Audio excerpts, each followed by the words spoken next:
Donc, merci l'Église de Phare. Vous êtes avec moi. Quand je suis avec les prisonniers, je ne suis pas seul, vous êtes avec moi. Je peux vous encourager. Oui. Donc, vous allez pouvoir vous procurer le livre si vous voulez le lire. Il est en vente lorsque la réunion va se terminer. Donc, merci pour vos prières. Vraiment, merci. Ce matin, le titre de mon message, c'est Reconnaissant pour le passé, excité pour le futur. Reconnaissant pour le passé, excité pour le futur. C'est un peu quelque chose qui me motive, moi, dans la vie. Je veux être reconnaissant pour le passé. Je veux être reconnaissant pour ce que Dieu a fait, pour les choses que Dieu a fait dans ma vie. Ça fait 20 ans maintenant que je marche avec Jésus. Puis je suis reconnaissant pour le passé. Je suis reconnaissant pour ce que Dieu a fait dans ma vie les 20 dernières années. Mais je veux rester excité pour le futur. Est-ce qu'il y en a qui sont comme moi? Super, je suis content de ne pas être le seul. Parce que Dieu va faire des choses extraordinaires dans le futur. Mais il ne faut pas oublier ce qu'il a fait dans le passé. Il ne faut pas oublier ce qu'il fait aujourd'hui. Puis vous savez, on a tous des langages de l'amour. Il y a un livre, un classique, si vous voulez vous procurer, il y a l'image qui va apparaître à l'écran, qui s'appelle Les langages de l'amour du docteur Gary Chapman. C'est un excellent livre que j'ai lu, que j'ai dévoré. Et dans ce livre-là, le docteur Chapman, excusez-moi, dit qu'il y a plusieurs langages d'amour. Il y a des paroles d'affirmation. Il y a des paroles.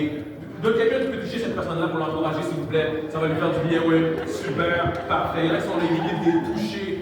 Votre langage, équipe service rendu. Vas-y, regardez bien autour de vous. Ces gens-là, pour avoir besoin d'un service, après les venir, les encourager. Il y en a que c'est les cadeaux. Les gens qui coûtent cher, on va se le dire. Mais ils sont essentiels. Oui, il y en a que c'est les cadeaux. Parce qu'il y en a qui sont équipe cadeaux. Ça fait du bien dans notre entourage. Donner des cadeaux, on aime donner des cadeaux. Et il y a le temps de qualité.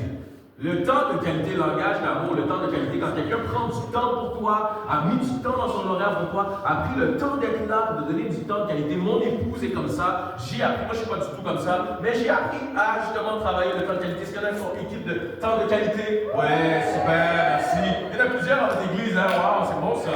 Donc du temps de qualité, c'est essentiel. Vous savez, les langages d'amour, c'est bien, il y a des choses qui sont universelles. La reconnaissance, c'est quelque chose d'universel. Si on revient à Noël, Noël il va revenir tranquillement, mais en attendant, on va attendre l'été, on va parler de Noël tout de suite, l'hiver, on va digérer notre hiver déjà. Mais à Noël, par exemple, lorsqu'on remet un cadeau, parce qu'à Noël, le langage d'amour, le cadeau, tout le monde, les cadeaux, on se partage, des fois, avec l'économie, l'inflation, pas toujours facile, mais ceux qui ont le langage d'amour, le cadeau, il aime bien à Noël. Mais à Noël, lorsque tu remets un cadeau à ton petit-fils, à ton enfant, à un membre de ta famille, qu'est-ce que tu attends en échange? Le mot à 5 lettres. Merci. Tout le monde veut un merci. Il n'y a personne qui dit, oh non, moi tu m'as pas dit merci, ça ne m'a pas dérangé. Non, pour nous. Mais dans le mariage, il n'y a personne qui se dit, ah, ça va mal aller. Dans un an, c'est fini. Non, dans un an, c'est la fin, on vu ça. On est ici juste pour la bouffe. Non, on est encore là-dedans, c'est encourageant. Dieu a mis en nous ces deux choses, la reconnaissance et l'anticipation. Il a mis en nous le fait qu'on peut dire merci, on peut être reconnaissant pour ce qu'on a, mais aussi le désir d'anticipation. Vous savez, dans la parole de Dieu, ça met l'accent sur ces deux choses-là. Autant sur la reconnaissance, sur ce que Dieu a fait dans le passé. Par exemple, dans l'Ancien Testament, il y avait la fête des prémices. C'est que Dieu disait au peuple, venez amener le premier de ce que vous avez reçu. Tout ce que vous avez reçu, votre récolte, à l'époque c'était plus l'agriculture qui régnait. Donc venez, amenez vos premiers fruits, tout ce que vous avez reçu, la première chose, tout ce que vous avez reçu, venez amener le premier pour dire merci à Dieu. Puis honnêtement, Dieu n'a pas tant besoin. Dieu n'avait pas tant besoin, mais c'est pour programmer leur cœur, pour leur faire comprendre que dire, hey, n'oublie pas d'être reconnaissant pour ce que j'ai fait. N'oublie pas d'être reconnaissant pour ce que j'ai fait dans ta vie, pour tout ce que je t'ai accordé. Viens amener les prémices de tes fruits, de ce que tu as récolté. Lévitique 23, 9 à 11, ça va apparaître à l'écran. L'Éternel parla à Moïse et dit, parle aux enfants d'Israël et dis-leur, quand vous serez entrés dans le pays que je vous donne et que vous ferez la moisson, vous apporterez au sacrificateur une gerbe, prémisse de votre moisson. Vous allez apporter à l'Église, vous allez apporter au sacrificateur, à l'homme de Dieu, de lui dire, hey, voici, je remets ça, mais c'est un symbole de dire merci à Dieu. Puis ensuite, il y avait aussi dans l'Ancien Testament la fête des tabernacles. Cette fête, ça rappelait que les 40 années dans le désert, le peuple d'Israël avait erré pendant 40 ans dans le désert, lorsque Dieu les avait protégés, Dieu les avait nourris.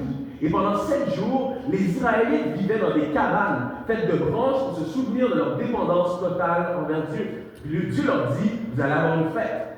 Vous allez avoir une fête pour vous rappeler ce que vous avez vécu dans le désert pendant les 40 ans, comment j'ai pourvu pour vous, comment j'ai été là. Lévitique 23, 39 à 43. Vous demeurerez 7 jours sous des tentes, afin que vos descendants sachent que j'ai fait habiter les enfants d'Israël sous des tentes, après les avoir fait sortir du pays d'Égypte.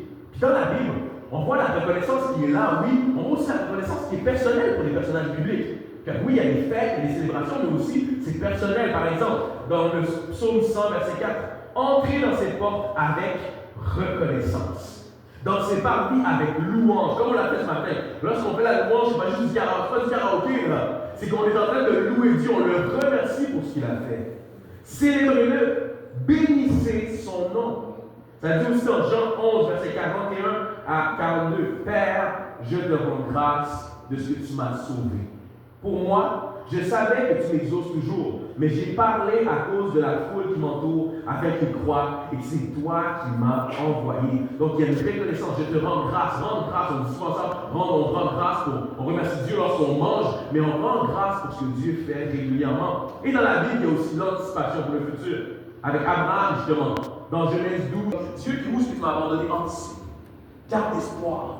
Tu es un Dieu qui est là, qui est fidèle, qui veut te bénir dans le futur, qui veut prendre soin de toi. Est-ce que ça va toujours être facile dans le futur? Non, il va y avoir encore des péripéties, des fois des défis, mais continue d'espérer. Dieu va être là dans le futur. Et notre espérance la plus grande, c'est quoi? Surtout lorsqu'on regarde ce qui se passe dans le monde aujourd'hui. Surtout quand on voit comment on est déchiré, comment il y a des conflits, la colère, des gens qui manquent de reconnaissance. C'est que nous, en tant que chrétiens, on a une attente, on sait que le retour de Jésus va revenir, c'est notre consolation. Philippiens 3, verset 20 à 21.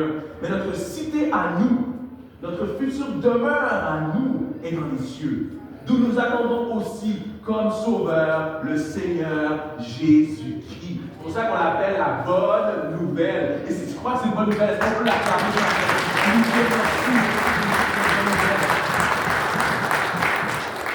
Le texte qu'on va regarder ce matin, principalement, justement, parle de reconnaissance et aussi d'anticipation pour le futur.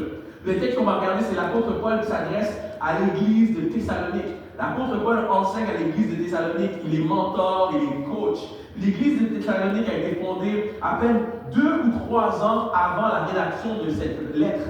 Les membres de cette jeune assemblée avaient besoin de mûrir spirituellement, ils avaient besoin de maturer. Et l'apôtre Paul prend le temps de les enseigner, il prend le temps de les coacher, de travailler leur foi. De plus, il y avait beaucoup de fausses idées, de conceptions sur le retour de Jésus. Donc l'apôtre Paul veut les enseigner et clarifier des choses.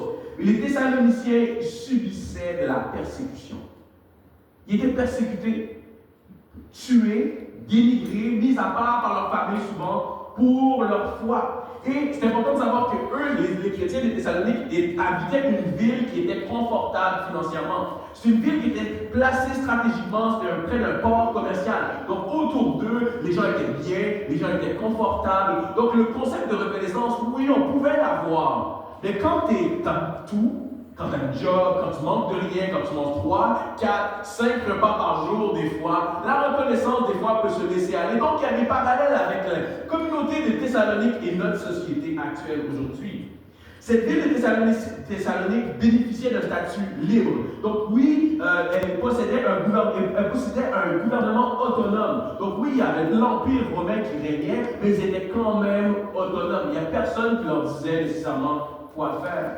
Donc le texte qu'on va lire ce matin, justement, ça nous parle à quel point l'apôtre Paul adresse la reconnaissance et l'anticipation pour le futur. 1 Thessaloniciens 1, 2 à 10. Nous exprimons constamment notre reconnaissance à Dieu à votre sujet, en vous mentionnant sans cesse dans nos prières. Nous nous rappelons sans cesse devant Dieu, notre Père, votre foi agissante, votre amour actif et votre persévérance soutenue par votre espérance en notre Seigneur Jésus-Christ. Car nous savons, frères et sœurs, que Dieu vous a choisis dans son amour. En effet, notre évangile, notre bonne nouvelle, ne vous a pas été annoncé en parole seulement, mais avec puissance, avec l'Esprit Saint, dans une pleine conviction, et vous le savez, car vous avez vu de quelle manière nous avons agi parmi vous pour votre bien. Et vous avez pris pour modèle notre conduite, ainsi que celle du Seigneur, en accueillant la parole, malgré de nombreuses épreuves, mais avec la joie que procure le Saint-Esprit. Vous êtes ainsi devenus pour tous les croyants de Macédoine et d'Achaïe un modèle. Car la parole du Seigneur a résonné chez vous, non seulement en Macédoine, partout. Nul besoin. On raconte jusqu'à nous comment